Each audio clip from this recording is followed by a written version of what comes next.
नमस्कार और the deep dive में आपका स्वागत है। आज हम यही देखेंगे कि इन सब के पीछे एक ही कमाल का वैज्ञानिक सिद्धांत काम कर रहा है, कोलाइडल विलयन। हमारे पास जो स्रोत हैं उनमें एक पूरी वर्गीकरण तालिका है और कुछ बहुत ही दिलचस्प सवाल जवाब भी हैं। और देखिए, इस पूरी दुनिया को समझने के लिए हमें बस दो किरदारों को पहचानना होगा। एक है परिक्षिप्त प्रावस्था और दूसरा परिक्षेपण माध्यम। ये नाम सुनने में थोड़े भारी लगते हैं। हाँ, लगते हैं, पर इनका मतलब बहुत आसान है। एक वो चीज है जो फैल रही है या तैर रही है, और दूसरी वो चीज है जिसके अंदर वो फैल रही है। सबसे पहले आसमान की तरफ ही देखते हैं।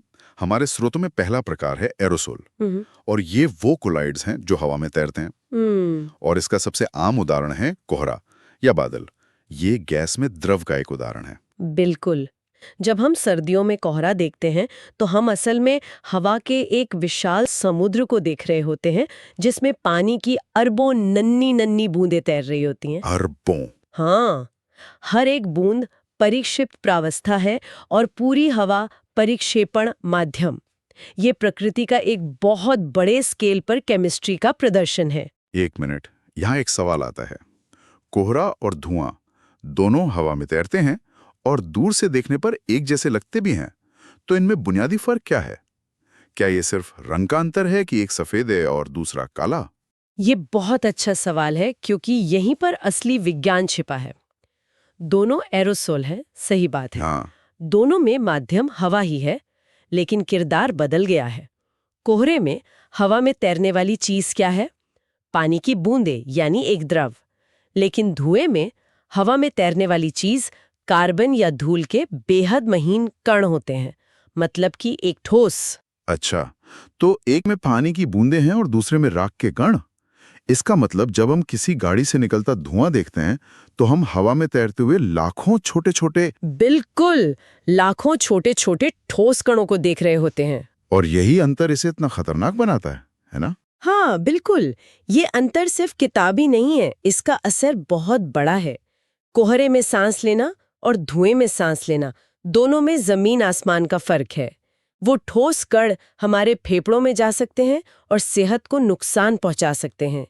इसीलिए वायु प्रदूषण को समझने के लिए ये जानना बहुत जरूरी है कि हवा में क्या तैर रहा है, द्रव या ठोस।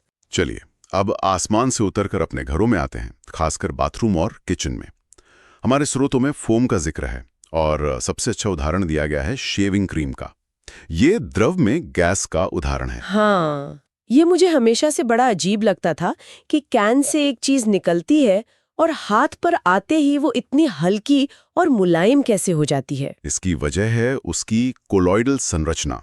शेविंग क्रीम असल में एक द्रव है जिसमें गैस के लाखों छोटे छोटे बुलबुलों को फंसा दिया गया है। गैस तेजी से फैलती है और द्रव के अंदर एक नेटवर्क, एक जाल बना लेती है। यही फंसी हुई गैस उसे वो हल्का हवादार टेक्सचर देती है। अगर ये कोलॉइडल संरचना ना हो तो शेविंग क्रीम बस एक चिपचिपा लिक्विड होगा। ठीक है, तो ये हुआ गैस को द्रव में फंसाना। लेकिन क्या हम दो ऐसे द्रवों को मिला सकते हैं जो एक दूसरे को बिल्कुल पसंद नहीं करते, जैसे तेल और पानी? हमारे स्रोतों में इमल्शन का जिक्र है और उदाहरण है दूध। हाँ, और इमल्शन तो हमारे खाने पीने की दुनिया का एक बहुत बड़ा आधार है। दूध इसका सबसे बेहतरीन क्लासिक उदाहरण है। दूध में असल में वसा यानी फैट की छोटी छोटी बूंदें, जो एक तरह का तेल ही है, वो पानी में तैर रही होती हैं। आमतौर पर तेल और पानी कभी नहीं मिलते। आप उन्हें कितना भी हिलाएं, थोड़ी देर में वो अलग हो जाएंगे।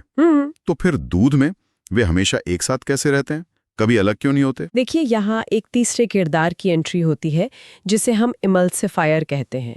दूध के मामले में ये काम प्रोटीन करते हैं। प्रोटीन? हाँ, ये प्रोटीन एक तरह से शांति दूत का काम करते हैं। उनका एक सिरा वसा की बूंद को पकड़ लेता है और दूसरा सिरा पानी को, और दोनों को अलग नहीं होने देता। इसी प्रिंसिपल का इस्तेमाल करके फूड इंडस्ट्री म्यूनीस से लेकर सलाद ड्रेसिंग और आइसक्रीम तक हजारों प्रोडक्ट्स बनाती है। वाह, मतलब दूध में मौजूद प्रोटीन एक तरह के मैनेजर हैं जो तेल और पानी की लड़ाई नहीं होने देते। कमाल है। हाँ, एक तरह से कह सकते हैं। अच्छा, अब कुछ और गाढ़े और अजीब से मिश्रणों की बात करते हैं। स्रोतों में सोल का जिक्र है, जिसका उदाहरण कीचड़ और मिल्क ऑफ मैग्नीशिया दिया गया है। यह है द्रव में ठोस। हाँ, सोल में एक द्रव के अंदर ठोस के बहुत महीन कण निलंबित रहते हैं, यानी तैरते रहते हैं। कीचड़ इसका एक बहुत अच्छा उदाहरण है, जहां मिट्टी के कण पानी में तैरते हैं। लेकिन यहाँ मेरे मन में एक सवाल आ रहा है, अगर हम पानी में नमक घोलें तो वो भी तो द्रव में ठोस हुआ, तो क्या वो भी एक सोल है? नहीं, और अगर कीचड़ में मिट्टी के कण नीचे बैठ जाते हैं तो मिल्क ऑफ मैग्नीशिया में ऐसा क्यों नहीं होता? उसे भी तो हम इस्तेमाल करने से पहले हिलाते हैं। ये बहुत ही जरूरी सवाल है, क्योंकि ये एक सोल और एक वास्तविक विलयन, जिसे ट्रू सोल्यूशन कहते हैं, उसके बीच का फर्क बताता है। ओके। जब आप नमक पानी में घोलते हैं तो नमक के कण इतने छोटे हो जाते हैं कि वे पूरी तरह से गायब हो जाते हैं। वो एक वास्तविक विलयन है। लेकिन सोल में, जैसे मिल्क ऑफ मैग्नीशिया में, मैग्नीशियम हाइड्रोक्साइड के कण इतने बड़े होते हैं कि वे पूरी तरह घुलते नहीं, बस तैरते रहते हैं। अच्छा। वो इतने हल्के होते हैं कि आसानी से नीचे नहीं बैठते, लेकिन इतने बड़े जरूर होते हैं कि वे प्रकाश को बिखेरते हैं। इसी वजह से सोल अक्सर धुंधला या अपारदर्शी दिखता है। इसीलिए तो मिल्क ऑफ मैग्नीशिया की बोतल पारदर्शी नहीं होती। ये तो बहुत दिलचस्प है। तो मतलब बस कणों का साइज ही सब कुछ तय करता है। ठीक है, तो अभी हमने देखा कि कैसे ठोस कण एक द्रव में तैरते हैं, लेकिन क्या हो अगर हम इसे पूरी तरह से पलट दें? क्या हम एक द्रव को एक ठोस के अंदर फंसा सकते हैं? बिल्कुल, और असल में हम ऐसा रोज करते हैं।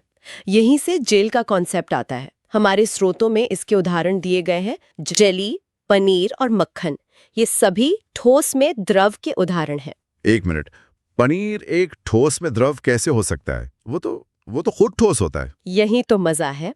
पनीर असल में दूध के प्रोटीन, जिसे कैसीन कहते हैं, उसका एक ठोस नेटवर्क है। एक तरह का जाल, या कह लीजिए एक पिंजरा। पिंजरा? हाँ, और इस पिंजरे के अंदर पानी या छाछ, जो कि द्रव है, वो फंसा हुआ है। यही संरचना पनीर को उसका नरम, स्पंजी और नम टेक्सचर देती है। तो अगर मैं सही समझ रहा हूँ, पनीर सिर्फ दूध का ठोस हिस्सा नहीं है, बल्कि ये एक तरह का ढांचा है, एक पिंजरा जिसने पानी को अपने अंदर कैद कर लिया है। मतलब हम जो पनीर खाते हैं उसका वजन काफी हद तक उसमें फंसे पानी की वजह से होता है। आपने बिल्कुल सही समझा। ये असल में एक ठोस है जिसने एक द्रव को अपने अंदर जकड़ रखा है। यही संरचना उसे उसका अर्ध ठोस रूप देती है। बालों में लगाने वाला जेल भी, वो भी इसी सिद्धांत पर काम करता है। कमाल है। अच्छा, अब तक हमने जितने भी उदाहरण देखे उनमें कम से कम एक हिस्सा द्रव या गैस था, पर क्या ऐसे कोलॉइड्स भी हो सकते हैं जो पूरी तरह से ठोस हो? हाँ, बिल्कुल। पहला प्रकार है ठोस फोम। इसमें गैस को एक ठोस के अंदर फंसा दिया जाता है। इसका सबसे अच्छा उदाहरण है प्यूमिक पत्थर, जो नहाने के काम आता है। अरे हाँ, मैंने हमेशा सोचा है कि एक पत्थर पानी पर तैर कैसे सकता है। ये तो अजीब बात है। वो इसीलिए तैरता है क्योंकि वो एक ठोस फोम है। जब ज्वालामुखी फटता है तो लावा बहुत गर्म और गैसों से भरा होता है। जब ये लावा बहुत तेजी से ठंडा होता है तो गैसों को बाहर निकलने का मौका नहीं मिलता और वो अंदर ही बुलबुलों के रूप में फंस जाती हैं। अच्छा। यही फंसी हुई गैसें पत्थर को इतना हल्का और छिद्रपूर्ण बना देती है कि वो पानी पर तैरने लगता है। हमारा साधारण स्पंज भी, वो भी इसी का एक उदाहरण है। और अब हमारी सूची का अंतिम प्रकार, जो सुनने में सबसे अजीब लगता है, ठोस सोल, यानी एक ठोस दूसरे ठोस में फैला हुआ है। ये कैसे संभव है? इसके उदाहरण दिए गए हैं रंगीन रत्न और दूधिया कांच। ये सुनने में भले ही अजीब लगे, लेकिन ये बहुत खूबसूरत नतीजे देता है। कई कीमती पत्थरों को उनका रंग इसी वजह से मिलता है। उदाहरण के लिए रूबी को लेते हैं। रूबी असल में एल्यूमिनियम ऑक्साइड नाम के एक मिनरल का क्रिस्टल है, जो अपने आप में रंगहीन होता है। तो फिर वो इतना गहरा लाल क्यों होता है? उसका लाल रंग क्रोमियम ऑक्साइड नाम की एक अशुद्धि के कारण होता है। क्रोमियम ऑक्साइड के बेहद महीन ठोस कण एल्यूमिनियम ऑक्साइड के मुख्य क्रिस्टल ढांचे के अंदर समान रूप से बिखर जाते हैं। मतलब एक ठोस के क्रिस्टल में दूसरे ठोस के कण। हाँ, यहाँ क्रोमियम ऑक्साइड परिक्षिप्त प्रावस्था है और एल्यूमिनियम ऑक्साइड परिक्षेपण माध्यम। ये बिखरे हुए कण ही प्रकाश को इस तरह से सोखते और परावर्तित करते हैं कि हमें पत्थर लाल दिखाई देता है। तो एक तरह से रूबी की खूबसूरती एक ठोस में ठोस कोलाइड का ही नतीजा है। तो इसका मतलब क्या है? इसका मतलब यह है कि हमारी पहेली का जवाब मिल गया। बादल, पनीर और रूबी में समानता यह है कि वे सभी कोलॉइड हैं। बिल्कुल। वे सब बस दो चीजों के अलग अलग तरीकों से मिलने का नतीजा है। हम हर समय कोलॉइड से घिरे रहते हैं, हवा में, हमारे खाने में, हमारे इस्तेमाल की चीजों में। कौन किसमें तैर रहा है के इस सरल से नियम को समझकर हम अपने आसपास की दुनिया को एक बिल्कुल नई नजर से देख सकते हैं। विचार ये है कि हमारे स्रोतों ने इन सभी को बहुत साफ साफ अलग अलग वर्गों में बांटा है, जो समझने के लिए बहुत अच्छा है। लेकिन असल दुनिया में कई चीजें इससे भी ज्यादा जटिल होती हैं। ज्यादा जटिल? हाँ, जिन्हें हम जटिल कोलाइड कहते हैं। इनमें एक से ज्यादा प्रकार एक साथ मौजूद हो सकते हैं। इसका सबसे मजेदार उदाहरण है आइसक्रीम। आइसक्रीम? वो कैसे? जरा सोचिए, आइसक्रीम एक इमल्शन है क्योंकि उसमें वसा की बूंदें पानी आधारित मिश्रण में मिली होती हैं, है ना? हाँ, सही है। वो एक फोम भी है क्योंकि उसे हल्का और मुलायम बनाने के लिए उसमें हवा के बुलबुले फंसाए जाते हैं। अच्छा, हाँ। और साथ ही वो एक सोल भी है क्योंकि उसमें बर्फ के छोटे छोटे ठोस क्रिस्टल तरल मिश्रण में तैरते रहते हैं। अरे वाह! ये एक ही समय में तीन तीन कोलाइडल सिस्टम का मिश्रण है। और ये सोचने के लिए एक दिलचस्प सवाल छोड़ जाता है, हमारे आसपास और कौन सी ऐसी जटिल चीजें हैं जो एक से ज्यादा तरह के कोलाइडल सिस्टम का मिश्रण हो सकती हैं?